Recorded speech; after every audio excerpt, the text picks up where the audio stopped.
November 15, 2022, Earth's population have reached 8 billion people. 8 billion people today, with much of the growth coming from developing nations in Africa. And Earth never had that many people in their history. And yet, year later, Elon Musk reacted, population crisis is one of the biggest threats to humanity right now. Man, civilization's gonna collapse. Though the population is expected to reach 9.8 billion people in 2015, but still he keep on talking about population crisis and low fertility rate. So what is total fertility rate and why is it so important? Total fertility rate is the average number of children a woman is gonna have in her entire lifetime, and the rate at which population is gonna replace itself is around 2.1 children per woman. And if women are having more than 2.1 children on an average, then the population is gonna increase. But if it's less than 2.1, then it's gonna decrease. If you look at the fertility rate in 1950, it was around 4.86 children per woman, which is like way higher than the replacement rate, and this was the reason we see so rapid population growth from 1950 to 2000. By the time we reach in 21st century, the average fertility rate has gone from 4.86 in 1950 to 2.31 in 2024, which is basically higher than the replacement rate, but it is driven by Africa, which has a total fertility rate of 4.12 children per woman. But if you look at other continents like America, Asia, and especially Europe, it's way below 2.1. But in some countries like South Korea and Italy, it's way lower than the replacement rate. The chances are the population is gonna be halved in a couple of decades. Even the countries like France and USA are gonna see some significant drop in the population. The next question is why the fertility rates are falling. The number one answer could be the cost, and the other reason, education maybe. And in some countries like China, one-child policy has also played a major role for the low fertility rate. And coming next to cost, I don't think I need to give much more explanation about that. And in the economy where you can't even afford to buy groceries and rent a good place to live, to raise a child, just forget about that. And for the couples who don't want to have babies, there's a special term for them called DINK.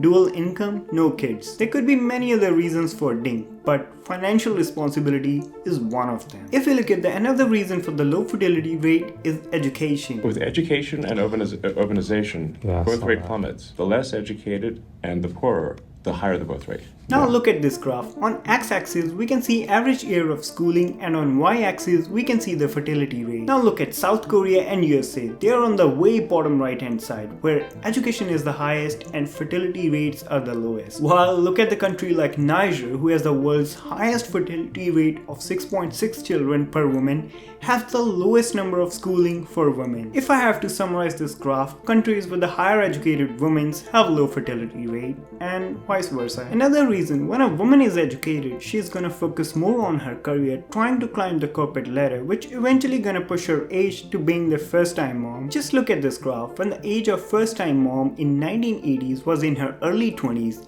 and in 2016 it has pushed to early 30s. Now the next question is, what's the problem with the low fertility rate? The biggest problem is going to be population decline, as deaths are going to outpace births, and when there will be fewer new babies, which will eventually leads to an aging population. This will put additional pressure on the government for spending higher on the pension services as well as on healthcare. And another impact will be on the workforce. When there will be fewer babies, this will eventually become a hurdle for the economic growth of a country. To tackle the low workforce, some countries look for immigration from other countries with a higher population, but it comes with its own problem. Just look at the countries like Canada and UK, where immigration has become the biggest mess and they need to take it seriously. But that's a topic for another video. For the countries like South Korea, where the total fertility rate is lowest in the world, their president have declared this as a national emergency. As in 2024, South Korean government have plans to expand childbirth incentive, paternity leave benefits, and housing welfare program for the families of the newborn. President have also announced that government have poured more than $200 billion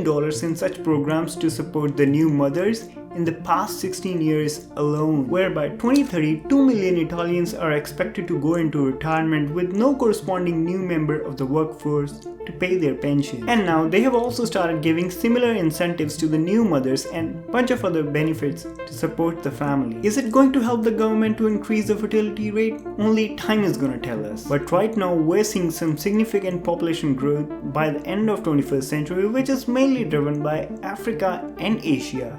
And after that, we're gonna see some significant drop.